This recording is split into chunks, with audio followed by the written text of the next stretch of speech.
Buenas tardes, profesor. En esta oportunidad vamos a exponer el caso Dulcinea. Bueno, en el caso nos dan 2 años, el año 1 y el año 2, el cual vamos a analizar tanto el análisis horizontal y el análisis vertical. Primero, empecemos analizando el análisis horizontal. Para el análisis horizontal se requiere tener 2 años consecutivos. Bueno, y lo que se busca en este análisis es básicamente ver cuáles fueron las variaciones de las cuentas un año respecto del otro, ver cuáles fueron sus disminuciones o ver si aumentaron en todo caso. Y para realizar ese análisis horizontal existen dos fórmulas. La primera fórmula es para la variación absoluta y para la variación relativa. Empecemos hablando de la variación absoluta. Para la variación absoluta se necesita restar el año 2 menos el año 1. Luego, obtenido ese monto, podemos sacar la variación relativa, el cual sería el resultado de la variación absoluta, dividirlo entre el año 1 y multiplicarlo por 100 para obtener el valor en porcentaje. Tomemos por ejemplo efectivo y equivalente. Tenemos en el año 1 720,439, en el año 2 696,308. Restamos el año 2 menos el año 1, obtenemos menos 24,059, ese monto vendría a ser nuestra variación absoluta.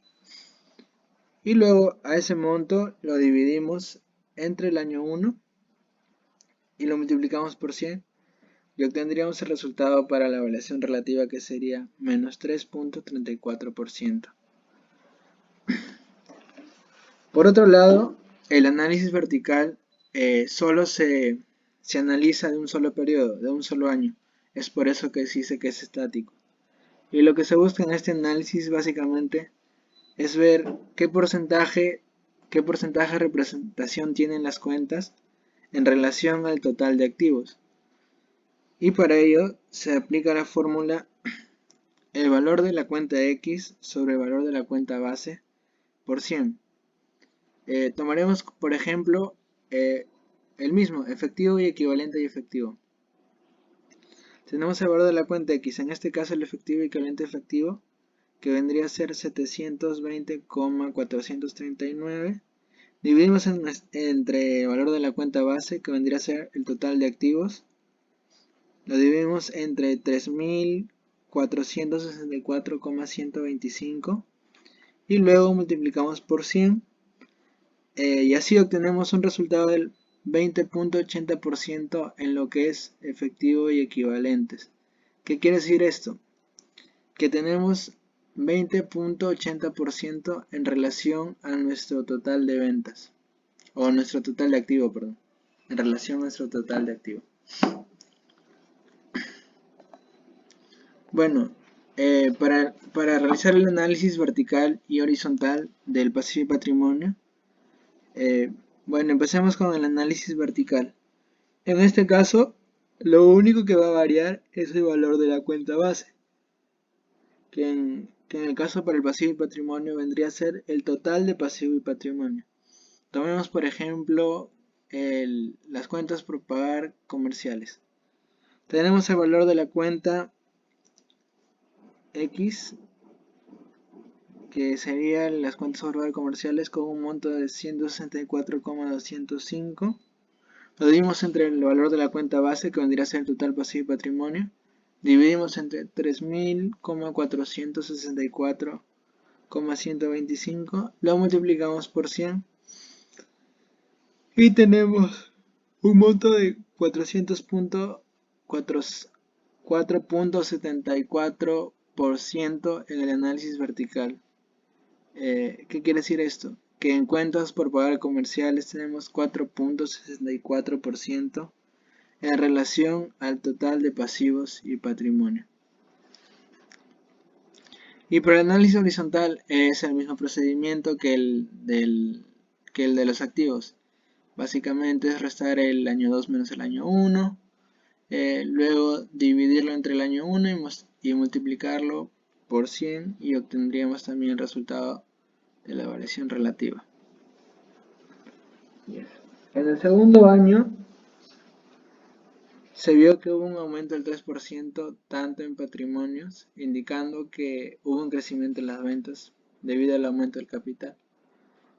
Y también se pudo observar que hubo un aumento del 3% en las utilidades en el año 2, indicando que hubo un crecimiento en la utilidad. También se pudo indicar que no tienen problemas de liquidez a corto plazo, ya que su activo corriente es mayor que el pasivo corriente.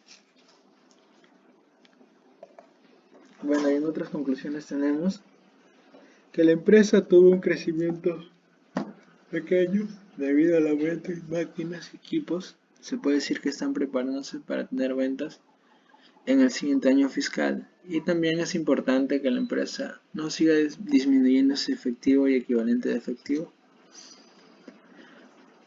Y también parece que hubo un aumento en las cuentas por cobrar y la disminución en efectivo y equivalentes en efectivo. Puede esto que tenga una relación de causa-consecuencia, por el hecho que si estas ya estuvieran cobradas sumarían al efectivo de la empresa. Y también es interesante que se debe sacar provecho a las maquinarias antes que se devalúen, ya que estas afectan significativamente a la empresa. Ya, ahora procederemos a hablar sobre los ratios. Para empezar, los ratios financieros permiten analizar la situación favorable y desfavorable de una empresa.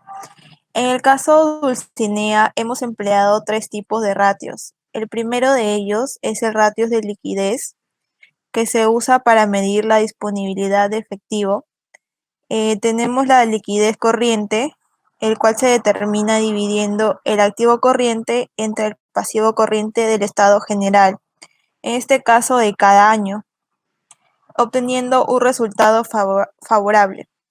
Asimismo, se determinó la prueba ácida hallando primero el activo corriente menos el inventario o exigencias entre el pasivo corriente. Por último, dentro del ratio de liquidez tenemos al capital de trabajo y para obtener un resultado se resta el activo corriente menos el pasivo corriente. Por ello, vemos reflejado en el análisis general que sí es un resultado favorable, ya que el activo corriente es mayor que el pasivo corriente y además por cada sol que deba tiene 3 soles de respaldo. Siguiente. Ya. Ahora hablaremos sobre los ratios de solvencia, que se usan para medir la capacidad de la empresa para pagar sus obligaciones y puede ser a corto y largo plazo. Primero nos enfocaremos a corto plazo a través del grado de endeudamiento, usando la fórmula del pasivo total entre el activo total multiplicado por 100. Como es menor a 70, el resultado no se considera riesgoso. Luego determinaremos la razón de cobertura a largo plazo mediante la suma de la deuda a largo plazo más el patrimonio y se divide entre el activo fijo neto. Finalmente, el endeudamiento patrimonial pasivo total entre el patrimonio de cada año, obteniendo como resultado general que es menor al 70%, por lo tanto no representa riesgo para la empresa.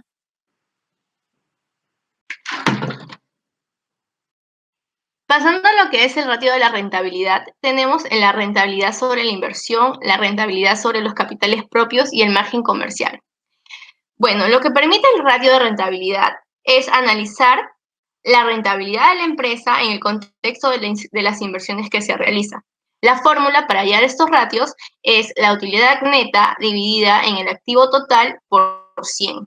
Lo más resaltante que podemos ver es en el margen comercial. Ambos ratios tienen el mismo porcentaje, que el cual es el 26,1. En el análisis SCORE, bueno, este es un análisis muy sencillo que sirve para determinar las oportunidades de quiebre establecido por combinaciones de ratios financieros. En ello tenemos 5 fórmulas, las cuales están, la primera es el capital de trabajo dividido por el total de activos por 1.2. la segunda fórmula es la utilidad de retenidas dividido por total de activos por 1,4. La tercera fórmula es la utilidad operativa dividida en el total de activos por 3,3. La cuarta es el valor de mercado de capital más acciones preferentes dividida en el total de deuda por 0,6. Y la última es ventas dividida entre el total de activos por 1,1. Todo esto por lo que vamos a dividir se encuentra en el estado de situación actual del caso Dulcinea. Como podemos ver en la oportunidad de quiebre, nos damos cuenta que si es menor a 1,80, esto vendría a ser una oportunidad de quiebre muy alta. Si es entre 1,81 a 2,7, sería alta. De 2,8 a 2,9 sería posible. Y de 3 a más sería probabilidad. En el análisis podemos darnos cuenta que a través del análisis Scored, el 3,26 nos indica que la probabilidad es una probabilidad de liquidez. En las conclusiones generales, podemos observar que la empresa facilita ser un indicador positivo frente a la toma de decisiones de sus acreedores, ya que en ambos años se sobrepasa el 50% en ambos años. Y si sobrepasaría el 70%, esto representaría un riesgo. Asimismo, en el año 2, el endeudamiento sobre el patrimonio disminuye un 2,28%. También podemos darnos cuenta que del año 1 al año 2 han aumentado los activos corrientes en 3.495, con una totalidad de 1.503.849, representando un exceso de fondos a largo plazo. El ratio del margen comercial en el primer y segundo año son iguales, es decir, que la utilidad bruta en ambos años equivale al 26%. Finalmente, un dato resaltante es la prueba ácida, la cual indica una disminución mínima de 0,02, es decir, que por cada sol que la empresa deba, tiene 3 soles para pagarlo, y esto permitirá hacer los pagos de sus deudas en un corto plazo. Gracias.